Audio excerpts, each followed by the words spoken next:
Bonjour et bienvenue. Aujourd'hui, on va débriefer le match cataclysmique du sportif. On rigole parce que c'est un calvaire, c'est un Ah calvaire. ouais. On va essayer de débriefer ça parce que très honnêtement, on ne sait quoi dire, hormis qu'il y a eu 4 buts et beaucoup de pluie. Mais franchement, c'était compliqué à suivre. Et puis moi, surtout, je ne comprends pas qu'on ait pu autoriser le maintien de cette rencontre. Je disais sur les réseaux que des fois, pour 3 gouttes de rien du tout, on a des arrêtés C'est vrai. pour voir les matchs reportés. Et là, il tombait des trombes d'eau. Et voilà, avec le ballon qui ne rebondissait pas, etc., etc. Bon, bref.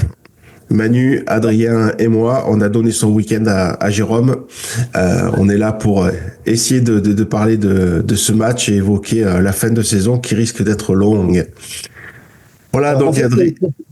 juste Vas-y. pour les arrêter, c'est les orages en fait qui fait que. Et donc comme là il n'y avait pas d'orage de D'accord. prévu, il n'y avait pas de tonnerre, de machin de ci et là, que c'est que de la pluie, il n'y avait pas d'arrêté en fait. D'accord. Ben écoute, puisque tu as la parole, Adrien, ben garde-la et puis fais-nous un retour sur ton vécu de la Fais-nous rencontre. rêver. Fais-nous rêver, ouais. Oh, putain, ça va être trop compliqué. Je peux pas vous faire rêver. Je vais essayer de faire quelque chose, mais non, ouais. Je rebondis sur ce que tu viens de dire. Je comprends pas qu'on puisse aller jusqu'au bout de cette rencontre. Alors après, au niveau du règlement, si on revient, si on arrête le match à la mi-temps, qu'est-ce qui se passe en fait? On reprend les 45 minutes à notre Il me jour. semble, ouais, que c'est ça, ouais. Ouais, c'est ça. À vérifier, mais il me semble que Moi, c'est ça. il me semble qu'il y a une deadline, genre, je sais pas, 70e ou 75e ou moins d'ailleurs, j'en sais rien. Sur un temps donné, si on a fait ce temps, le résultat est entériné, je crois. D'accord. Non, il n'y a pas, Je sais pas. il y a pas un truc comme ça. Je sais pas. Je veux dire, genre, il aurait été arrêté à la 70e. Alors, j'ai pas le. Et puis, ça aurait pu être, fini et le score aurait pu être entériné. Il me semble qu'il y a ça dans le règlement. Bon, après, la première mi-temps, le terrain était praticable, hein, donc plutôt, j'ai envie de dire, plutôt une bonne première mi-temps avec du réalisme. Voilà, on arrive à marquer ces 2 buts, une belle frappe de Diatta et Khaled aussi, hein, qui la reprend bien. Ouais, tout à fait, ouais. Plutôt réaliste, donc 2-0, on se dit tiens, comment est-ce qu'on peut ne pas gagner ce match, surtout que quand on revient à la mi-temps, le terrain est complètement impraticable et pour marquer des buts sur un terrain comme ça, faut y aller, quoi. C'est beaucoup plus facile de défendre sur un terrain comme ça quand on mène 2-0 que de devoir attaquer pour aller marquer. Ben non, nous on arrive quand même à en prendre 2 en 1 minute, 2 minutes, même pas. Ouais, c'est ça, en 1 minute, ouais, tout à fait. Voilà, donc on s'en met un. Donc déjà qu'on n'a pas besoin de ça pour faire des matchs, faire des matchs bidons. Ben nous en plus on marque contre notre camp et on n'arrive pas à garder un résultat positif sur un terrain impraticable. Alors j'ai aucune explication. Je sais pas comment est-ce qu'on arrive à en prendre 2. Je peux pas vous expliquer comment. Pour moi c'est impensable d'arriver à prendre au moins ne serait-ce qu'un but là-dessus. C'est injouable. On peut pas jouer au football là-dessus. Et nous, on prend des buts. Bon, voilà. 2-2, c'est la fin du match. Finito, pépito. On remballe. Et encore une fois, c'est quoi? Ça fait combien? 4 matchs qu'on n'a pas pris 3 points? C'est 4 ça. Matchs d'affilée, sans victoire. Voilà. Bon, on sortait de 3 matchs ou 4 matchs d'affilée gagnés. Là, on sort. 3 défaites à nul. 3 défaites à nul. Bon, voilà, ça résume la saison, en fait. On peut pas faire plus que là où on est en faisant une saison comme ça. Donc, rideau sur cette saison. Il va rester 7 matchs, 6 matchs.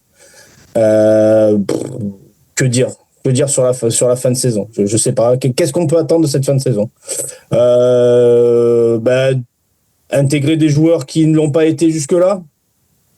C'est pas gagné, hein. On attend toujours qui? Chalioui et qu'on sort. On les attend toujours. Est-ce que c'est la fin de saison qui les fera revenir dans le groupe? Je suis pas forcément sûr de ça. un peu plus de temps de jeu pour les jeunes, les Gafour, Raymond, tout ça, pourquoi pas, enfin, à voir. C'est le seul micro-intérêt qu'on peut avoir pour ma part, de cette fin de saison. Ouais, d'autant que on a bien compris que suite à la lecture de la fabuleuse interview de l'actionnaire majoritaire que on préparait déjà la prochaine saison. Oui, bah oui. Le projet PSG. C'est ça, c'est le projet PSG. Manu, je te voyais hocher la tête, mais peut-être que tu voulais d'abord parler du match avant d'évoquer la fin de saison. Et j'ai vu que la première mi-temps, la meilleure, hein, on va dire. Et puis après, j'étais sur la route, donc donc j'ai pas assisté au match. Quand j'ai vu ce temps-là, bon, j'ai dit c'est là aussi qu'on voit où moi d'habitude je me pose pas la question. Hein. C'est ce que je disais hier soir. Une tempête de neige, hein, pour le coup, là tu peux vraiment pas y aller, mais c'est la première fois que je vais pas au match par rapport aux conditions climatiques, alors qu'avant je le regardais pas ça. Ça c'est une parenthèse. Non, bon, dans le match, on peut dire plein de choses. C'était plein de choses. 2-0, bon, voilà. Et puis après, des conditions dantesques. Et puis malgré tout... Mais ça reflète, comme il dit Adrien, ça reflète la saison. C'est-à-dire que voilà, on sait très bien qu'on est plus que fébrile derrière. Et puis, même dans des conditions comme ça reflète le fait que même si le match aurait dû être arrêté, etc., ça c'est d'autres débats, mais n'empêche que malgré ça, on doit pouvoir remporter ce match à 2-0 et puis on n'y arrive pas. Et donc cette année, c'est quand même 0 victoire en derby, c'est quand même aucune victoire face aux bonnes équipes. On demande de la patience, mais il faut un peu nous nourrir aussi, il faut un peu penser à nous. Hein. On n'accorde pas de la patience si en même temps on ne voit rien, quoi. On ne voit pas de motif d'espoir. Accorder de la patience pour accorder de la patience, ça n'a pas de sens. Donc là, cette année, élimination contre le club de notre cher Adrien, une R2. Non, mais je dis ça sans provocation. Mais par contre, voilà...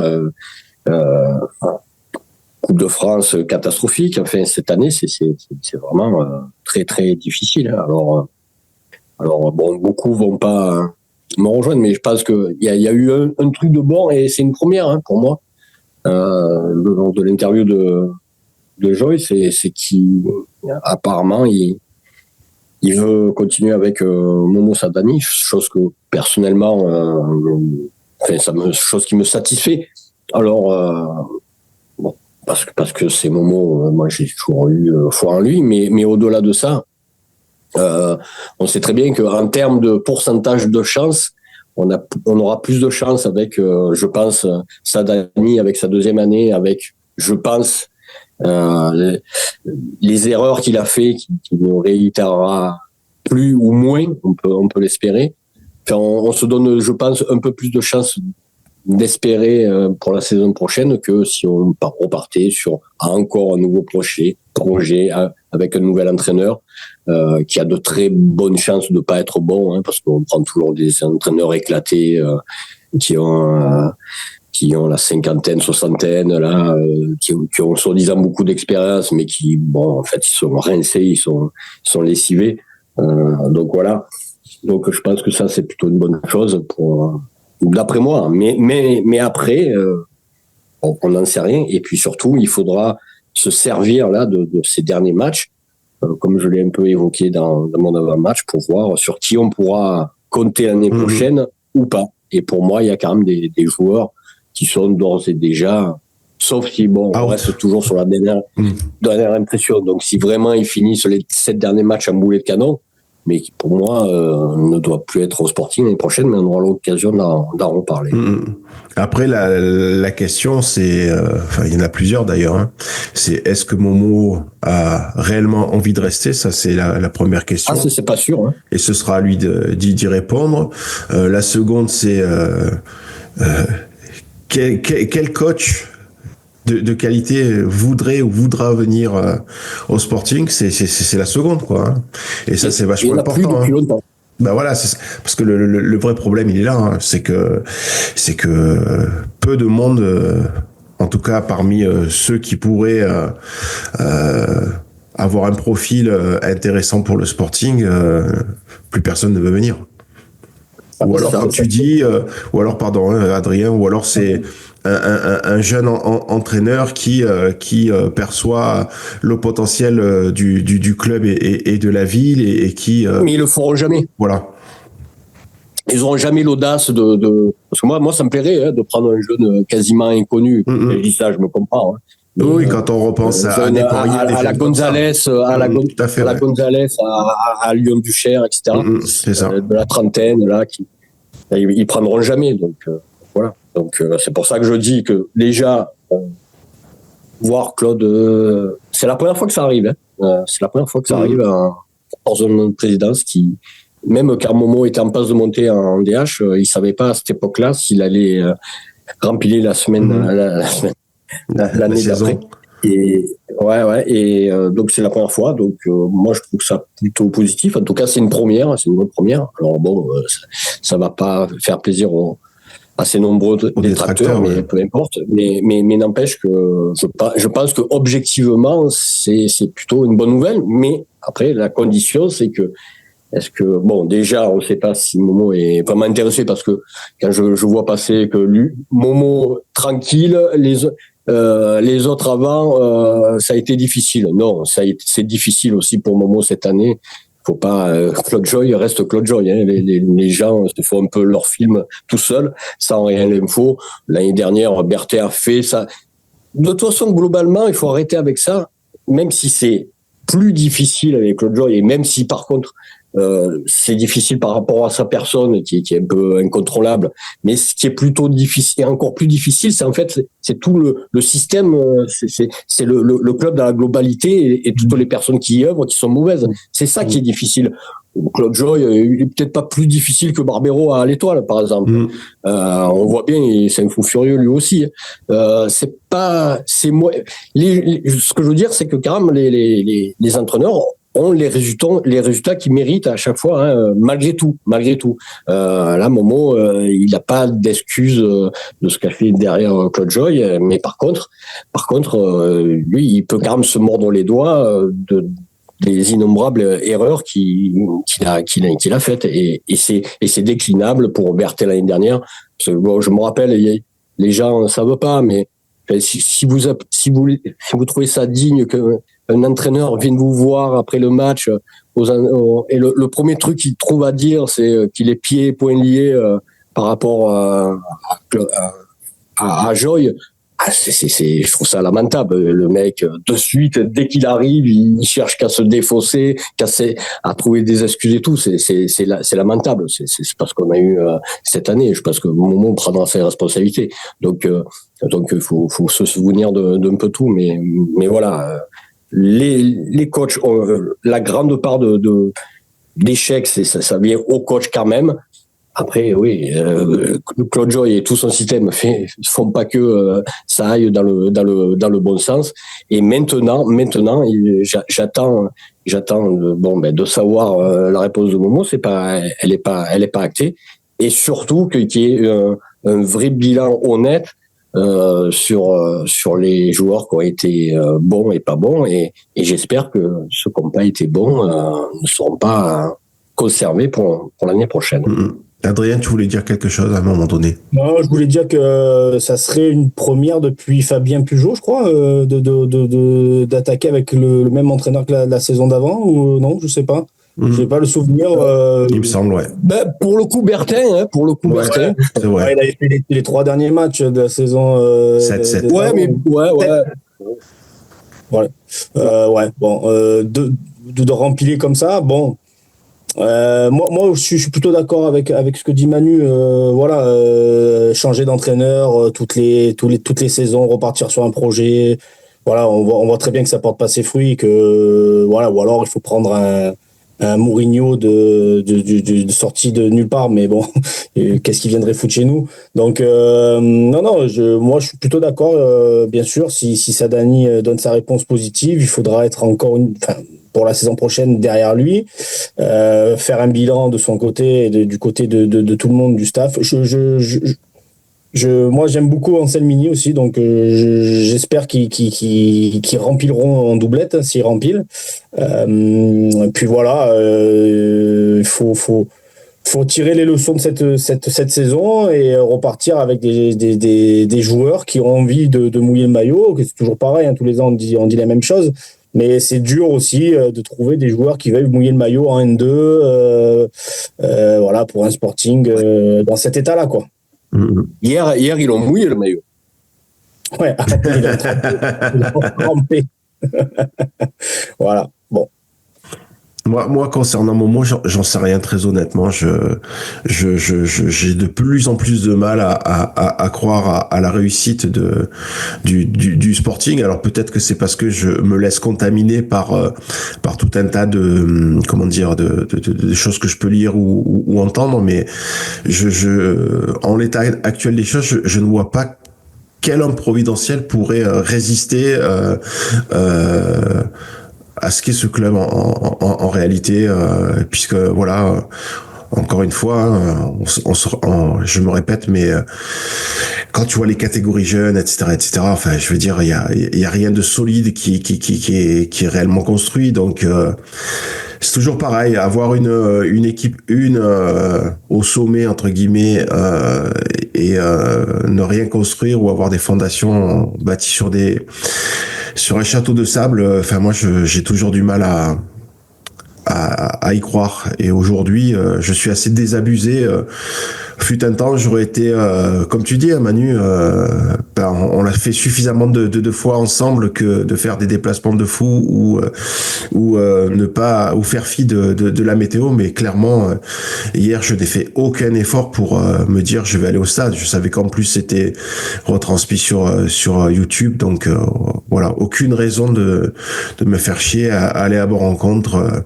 Qui certes était vide hier parce qu'il pleuvait, mais concrètement, et je pense à plusieurs membres du forum du Sporting, hein, qui constatent eux aussi que ce stade s'est complètement vidé, et que au-delà d'un stade vide, c'est aussi la passion qui s'éteint chez un grand nombre de gens qui ont connu de meilleures heures comme nous. Et quand je dis nous, c'est peut-être plus encore Manu et moi, des quinquagénaires qu'Adrien, jeune et beau trentenaire avec peu de poils blancs dans la barbe. Presque quarantenaire. Hein. Non, mais c'est compliqué. C'est vraiment compliqué. Je trouve enfin, pour être tout à fait clair, hein, on s'est posé la question de savoir si on allait faire un débrief aujourd'hui, parce que concrètement, sur le match, il y a pas grand chose à dire, si ce n'est que le terrain est impraticable, et que moi, encore une fois, je m'insurge contre la décision de laisser le match se jouer, parce que j'avais cru comprendre que dès lors qu'un ballon ne rebondissait plus, le match devait être arrêté, et c'était clairement le cas. On a vu je ne sais combien de passes ralenties dans des flaques d'eau, enfin, et puis voilà, quand on voit que comment s'appelle-t-il, notre ancien joueur qui est sorti sur Kadraoui, merci. Il me semble que qu'Abdelkrim Khaled, c'est pareil. Enfin, et voilà. Ce match aura forcément une incidence sur les organismes, et vraiment je comprends pas. Pour moi, c'est le seul vrai fait de ce match. Après, effectivement, on mène 2-0. L'équipe, encore une fois, revient en seconde période. J'ai l'impression qu'on prend, enfin, voilà. Il y avait peut-être de la suffisance. Voilà, on mène 2-0 dans un derby, dans un contexte climatique compliqué. Voilà, peut-être qu'on fait pas suffisamment les efforts. Mais bon, enfin, pour moi, c'est secondaire, quoi. C'est plus qu'est-ce qu'est ce club, et que peut-il devenir? Alors là, franchement, compliqué à dire aujourd'hui. Alors si Adam Irma nous écoute et peut nous en dire plus, nous éclairer, c'est cool.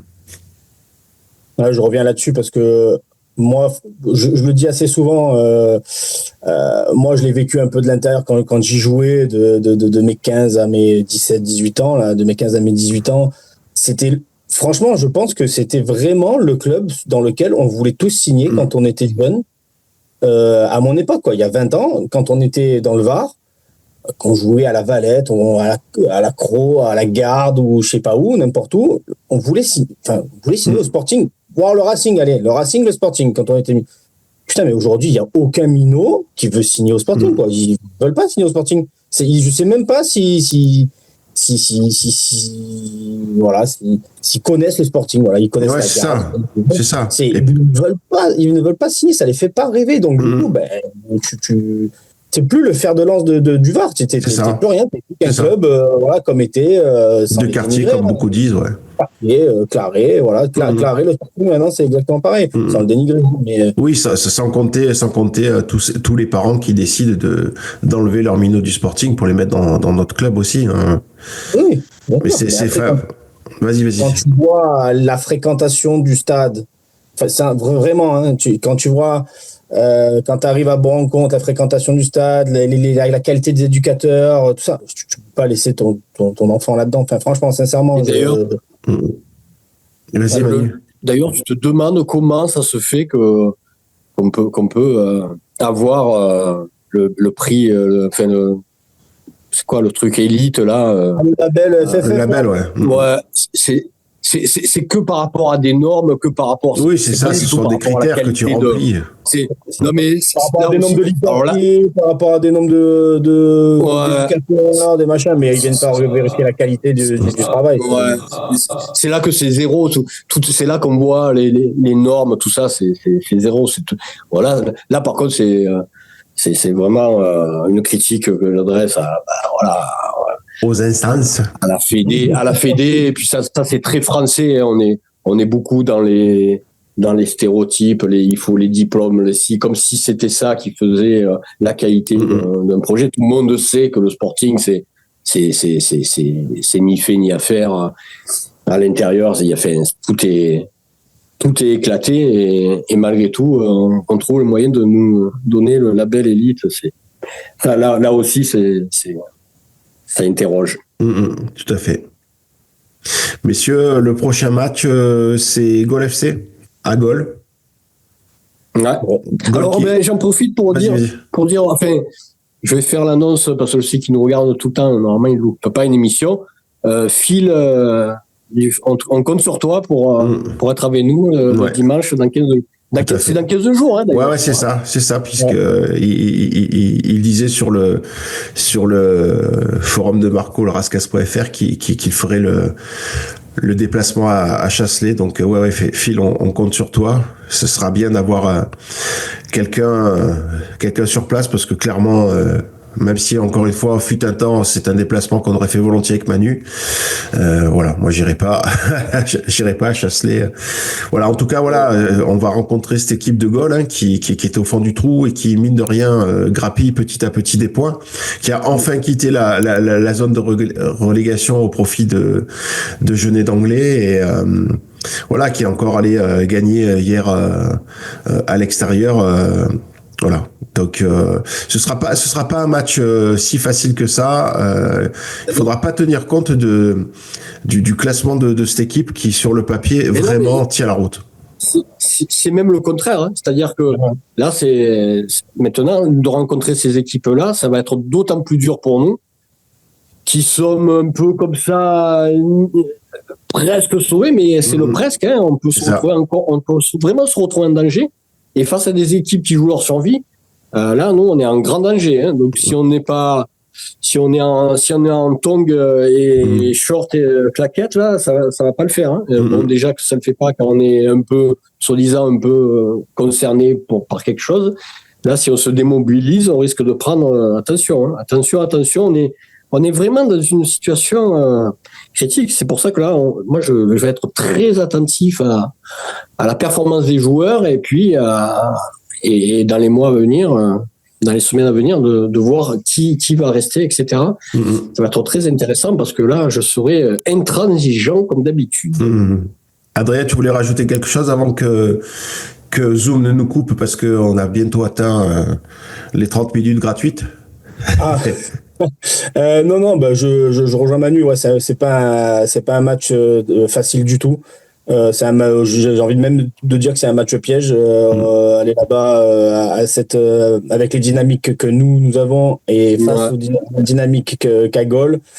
Je m'attends plus à, franchement, je vous le dis, je m'attends plus à une défaite qu'à une victoire toulonnaise. Voilà, à eux de nous faire mentir, à eux de me faire mentir. Mais je vois un match très compliqué là-bas, très compliqué. Ouais. Écoutez, en tout cas, on fera relâche le week-end prochain, je pense, puisque il y a pas de rencontre de N2 et puis on va se retrouver dans 15 jours. Ça marche. Allez, ça va, messieurs. Avec Phil, oui. on l'espère. Oui, avec Phil vraiment. Moi, je vous dis, avec Phil, on l'espère. Voilà. Redis-le une troisième fois. Allez, ça va, on vous laisse. Merci à toutes celles et ceux qui nous ont suivis. Et puis, on se retrouve dans 15 jours pour débriefer. D'ici là, rappelez-vous qu'on a eu aussi une émission de rugby qui fait relâche ce mardi. C'est un scoop. Mais voilà, quand il n'y a pas du Sporting, il y a aussi du RCT. Allez, salut.